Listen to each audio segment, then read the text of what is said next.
Warahmatullahi wabarakatuh. Subhanallah bihamdihi subhanallahil azim, amma ba'du. Pengersa Pakasi penyelenggara zakat wakaf, Mitra Damel, Kang Mul, Kang Suherman, sareng Kang Gingin anu sami-sami dimuliakan ku Allah Subhanahu wa taala. Katampi pisan sanes kanten wartos wejangan harapan sareng doana ti pangersa utamina ka pribados oge kanggo sadayana tangtosna. Anu kadua pribados salami ieu bergaul teh lepas gitu. Saur bahasa karuhun nama teu tedeng aling-aling. Sayana saujratna gitu. Tak kumargi kitu langsung sareng teu langsung utamina ku pangersa anu karaos sareng anu teu karaos. Nada maklum otomatis eta ngarupikeun hiji peluang kanggo pimpinan sanes hoyong namung kitu faktana. Anu layak diapresiasi mangga, anu layak dikoreksi sangat terbuka insyaallah. Kumargi pribados gaduh prinsip koreksi itu adalah nasihat yang sangat mahal sekali untuk orang-orang yang berpikir. Upami pujian mah kadang waktos rada gampil. Bade payunan bade dipengker. Namun koreksi mah anu kalintang awisna. Kumarig gitu. Koreksi itu, kritik itu menjadi bagian dari nasihat yang sangat mahal dan insya Allah saya terbuka untuk menerimanya. Yang ketiga, selama ini saya diminta untuk berkontribusi di tingkat kanwil walaupun secara informal, non formal, belum tertulis di atas kertas yang resmi dalam rangka mengomunikasikan satu konten tentang moderasi beragama. Kemarin sudah di launching juga di hari yang ke-13 dan 14 bulan Maret sebelum saya melaksanakan BIMTEK petugas haji di Indramayu, yaitu yang bertempat di Puri Katulistiwa di Jatinangor. Secara pribadi sudah menyampaikan walaupun belum detail secara khusus kepada kepala seksi penyelenggara zakat dan wakaf itu. Secara detail belum, karena itu ada rencana yang lain oleh saya akan langsung ditemui secara langsung. Yang agak sedikit detail itu hanya kepada kepala kantor Kementerian Agama. Ke Pak Kasubag belum juga, karena rencananya akan saya tindak lanjuti secara langsung. Terlebih kepada teman-teman di ruangan ini, apalagi di ruangan sekantor Kementerian Agama Kabupaten Sukabumi. Nah, kontribusi itu tidak lepas dari dukungan langsung dan tidak langsung dari teman-teman sejawat di ruangan ini diantaranya, dan secara kumulasi dari kantor Kementerian Agama Kabupaten Sukabumi. Dan saya nikmati apa adanya itu. Dialog dengan Kepala Kanwil, dialog dengan Kabag TU, dialog juga dengan beberapa kabid di Kanwil. Pada akhirnya ya bocor juga, padahal itu sebenarnya mau silent. Itu gara-gara bocornya wasilahnya Kasih Pontren sedang berada di Kanwil dengan Pak Iwan. Saya ada di ruangan di bawah. Tiba-tiba saya mendapatkan WA, "Nuju di mana?" "Di Bandung." Gitu. "Kadia atuh." "Kadia ka mana?" "Ka Pontren." "Pontren mana?" "Pontren Kanwil." Cetek kacau. Akhirnya langsung ke atas ketemu dengan Pak Kasih Pontren. Kemudian foto bersama. Foto bersama itu di-share ke grup pimpinan di Kementerian Agama Kabupaten Sukabumi bahwa Kasih Pontren menemukan Badrudin di Kanwil. Kata saya itu belum waktunya, sebetulnya belum waktunya di-share karena nanti akan saya komunikasikan secara pribadi.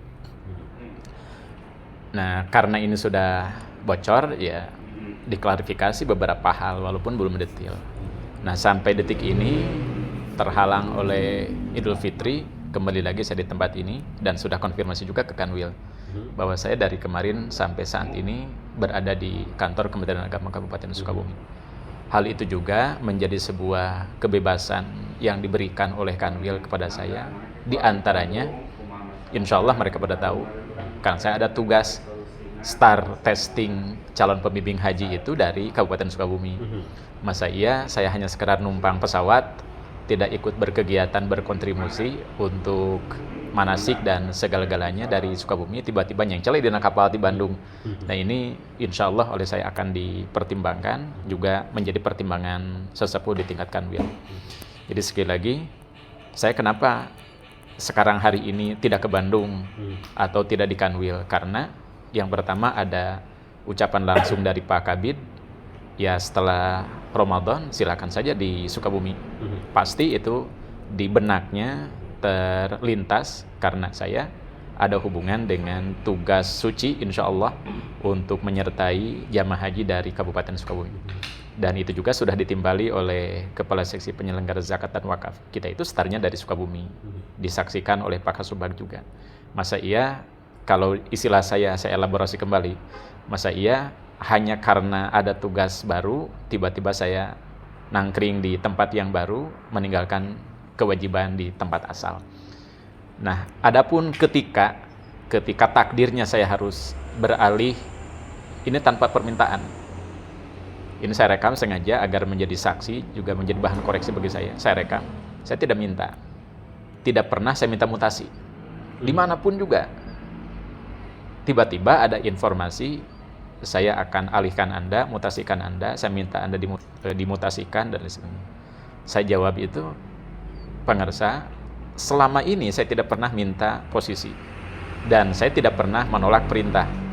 Nah, urusan sempurna atau tidak pekerjaan ya kan ada timnya, tim penilai atau pemeriksa dan lain sebagainya.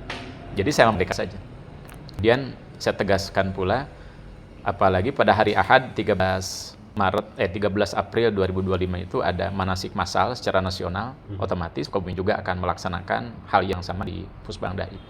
Maka saya sejak hari kemarin dan hari ini insya Allah masih tetap di sini. Besok juga termasuk Jumat atau beberapa hari yang akan datang, kecuali apabila diminta oleh siapapun juga, ya insya Allah saya akan informasikan. Itu hanya sekedar elaborasi dan penjelasan, klarifikasi berkenaan dengan, kalau istilah Kepala Kemenag itu, Pak Badrudin beberapa hari menghilang. Padahal beliau memang insya Allah sudah tahu. Dan beliau juga memang belum meng-on-air-kan kepada yang lain. Karena ini mungkin masih dalam bahasa kasih pontren itu masih adaptasi dan lain sebagainya. Nah, jika saya diperlukan dimanapun juga, saya masih teringat dialog saya dengan mantan Kepala Kemenag yang lalu itu, Pak Abbas. Pengersa, jika saya diperlukan untuk kebaikan atau setitik inspirasi untuk Kabupaten Sukabumi, silakan saya dikelilingkan. Saya masih ingat itu.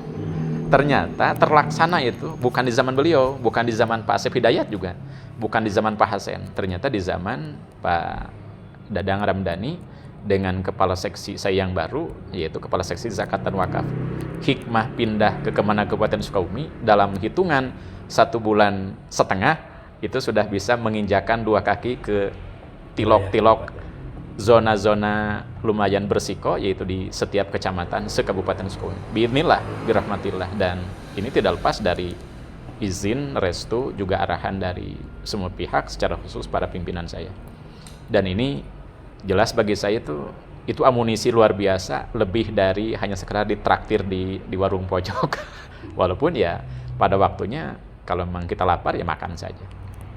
Terakhir, saya juga mengucapkan terima kasih atas dukungan semuanya, secara khusus dari Pak Kasi, karena pertama kali juga konfirmasi ke beliau untuk ikut testing petugas haji, dan biidznillah di tingkat Kabupaten Sukabumi masuk urutan keempat, di tingkat provinsi masuk urutan ketiga, juga biidznillah Kabupaten Sukabumi dapat 4 kloter.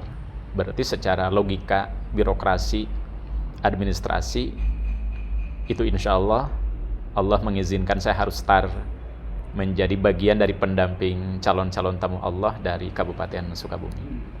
Nah, karena ini menggunakan dana negara, maka otomatis saya tidak bisa ongkang-ongkang, oh ini Badrudin. Ini melekat dengan kontribusi seluruh bangsa Indonesia. Di antaranya mungkin yang diambil dari pajak dan dari beban-beban APBN yang lainnya. Mudah-mudahan saya dibarengi dengan doa semuanya, sehat walafiat, beserta teman-teman, termasuk panitia dan jamaahnya, utamanya sehat, kemudian mampu melaksanakan tugas, dan pada akhirnya ini harus ditargetkan saya harus mabrur. Karena apabila mabrur juga melekat dengan tugas banyak orang, kontribusi banyak orang, berarti kalau saya mabrur, insya Allah semuanya kecepatan kemabruran. Sebagaimana saya juga dulu waktu TPHD dari provinsi dan itu menggunakan APBD Jawa Barat. Saya hampir di tiap majelis taklim menyampaikan bahwa saya itu dihajikan oleh Bapak dan Ibu. Karageteun adanya. Bagaimana Pak penjelasannya? Saya dihajikan dari APBD Jawa Barat tahun 2004. Jadi sampai detik ini saya merasa dimanja oleh Allah Subhanahu wa taala. Mudah-mudahan ini bukan istidraj, tapi mudah-mudahan bagian dari kasih sayang plus ujian agar saya lulus menjalani kehidupan ini dimanapun saya berada. Terakhir kali yang kedua, saya tidak berlebihan juga untuk bersaran kepada teman-teman. Ketika ada peluang, ikuti saja. Apalagi misalnya untuk calon petugas haji, tanpa harus ada sertifikat pembimbing haji profesional, itu masih ada porsi, yaitu untuk ketua kloter. Ketua kloter tidak bersyarat pernah berhaji. Selama kita punya rekomendasi dan kompetensi, juga ada keberanian, itu sangat terbuka. Terlebih, sejak tahun ini, Allah menganugerahkan anugerah yang sebelumnya belum pernah dinikmati oleh siapapun, yaitu keterbukaan.